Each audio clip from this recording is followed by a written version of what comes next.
Good afternoon, everyone. Today we are going to continue learning about the basics of a student Congress and Congress in general. And so today we're going to handle a very important topic, which is parliamentary procedure and motions. The first question to ask is, what is parliamentary procedure? This is not a term that's used every day, but it is one that has a large effect on a lot of things that go on in the world. Whenever you participate in a meeting, there's always an agenda that tells you how you're going to go about business and in what order, and the rules to determine how your meeting will operate. That is what parliamentary procedure is. It is the rules that dictate the order of debate and the measures that are needed in order to keep a meeting going. And so, we're going to be looking at what parliamentary procedure looks like for Congress. The majority of all boards, councils, and meetings of any nature rely on Robert's Rules of Order, which is the book that you see right there. Prior to this book, there was no real collection of the rules and orders of how a meeting should go. And so Robert actually formed this book to help the military with its meetings, and it has since been adopted by just about every meeting body in the world.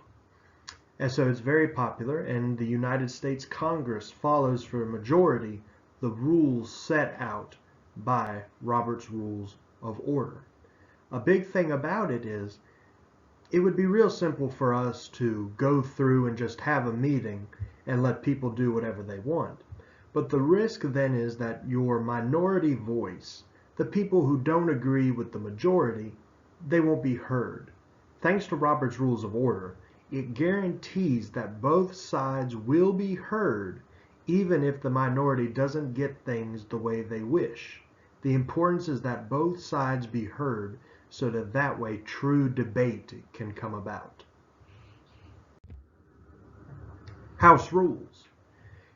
Just like any business or any organization, you do have the right to have some of your own rules. And that is the case of Congress. It does have some of its own rules for debate. Both the Senate and the House of Representatives have adopted different sets of rules that make them different from each other. So they're not both operating the exact same way. Don't get me wrong, a majority still use the rules of Robert's Rules of Order, but they've made little tweaks and changes as they have developed. One major difference, which you all will experience, is the limit of speech lengths. The Senate will typically allow a member of its body to speak for as long as they wish or for a very long period of time. That's where such terms as the filibuster come in, which you should hear about later. But the House, on the other hand, has a limit on the amount of time that a member can speak. Keep in mind, the House of Representatives is composed of 435 members. So if we were to allow every member the opportunity to speak for as long as they wished, nothing would ever happen. So they have imposed time limits on their members. Speeches can range anywhere from 3 minutes to 5 minutes to 10 minutes. You all will be limited in your time during Student Congress. The majority of the time, we go for a 3-minute speech, and that is all. And so that's how House rules can come into play. What we're going to spend a majority of our time talking about for the next few minutes are motions. And the subtitle right there is How to Move Forward in a Meeting. So keep in mind, motion is moving, so we need to move forward. What is a motion? A motion is a proposal. Whenever you hear someone say that they wish to make a motion, they are asking to make a suggestion of action. They are trying to get the members to act or move in a certain way. And different motions do different things. So always keep in mind that that's the idea behind it, and that's why we call the motion a motion. It's trying to move forward, trying to get the chamber to do something, get them in the right direction, vote a certain way, debate certain topics. All of that is what comes into play with motions. So now, we're going to talk about the different types of motions, because there are different ones. And there are many, many different motions out there. But for today, we're just going to look at the most important and the most used motions, okay? So the first one is the main motion. This is the initial proposal for action. So let's say you were in a board meeting, especially a school board meeting, then you could make a motion to buy 100 new textbooks. That's your proposal. So you've moved us into the debate for whether or not to buy 100 new textbooks. And so now debate starts. And that's a whole sequence that we'll be covering later on. But so that's an example of a main motion. It's the initial request to do an action, take initiative of any kind. Lucky for you all, you do not really have to make a main motion. In Congress, your main motion is your bill. If your bill makes it out of committee, then it is considered already moved or proposed. So, if you've written your bill in committee and your committee votes that it's okay for it to go to the whole body, that's the main motion. And so debate can start on that motion as soon as it is time in the agenda. So you don't have to move the main motion, okay? But it's important to know that that's what your bill is. It's the main motion. So if you are looking at the image there, we have a pile of rocks. Your main motion is the rock right on the very bottom. It is the base of what we're going to do. So now we need to get to the rocks and the pieces that come after. So that leaves us to subsidiary motions, which can also be called second motions. These are the motions that come after a main motion. So here are two different subsidiary motions, okay? So when we had our main motion, we started debate.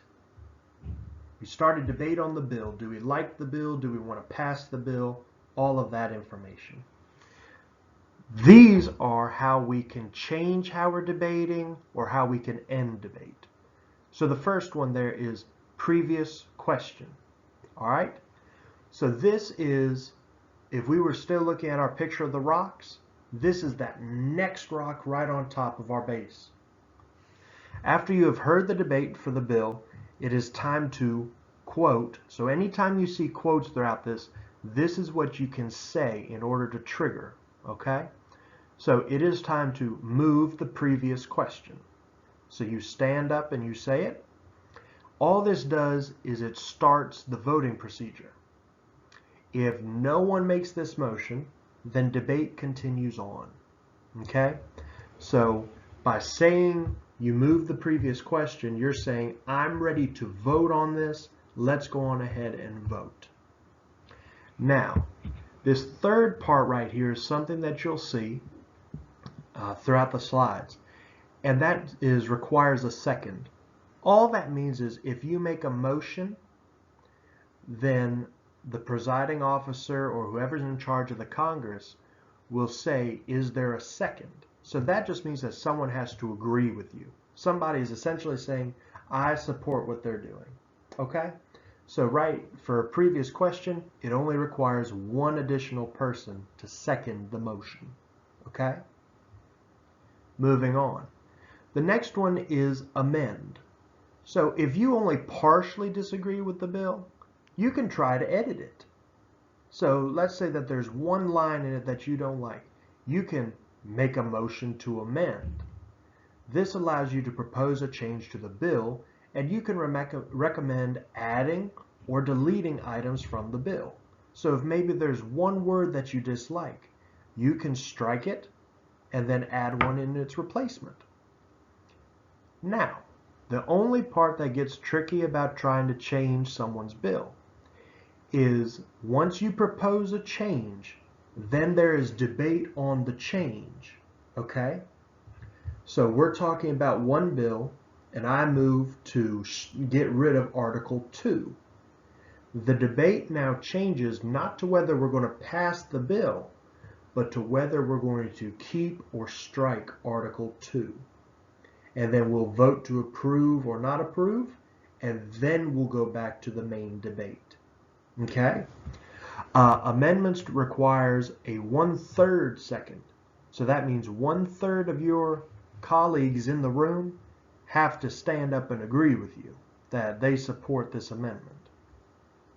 In which, as we go through, the chairman, the presiding officer, whoever's in charge, they'll let you know that a second is needed or a 1/3 second is needed. So don't worry too much about remembering what you need in order to get through it. One last subsidiary motion is lay on the table.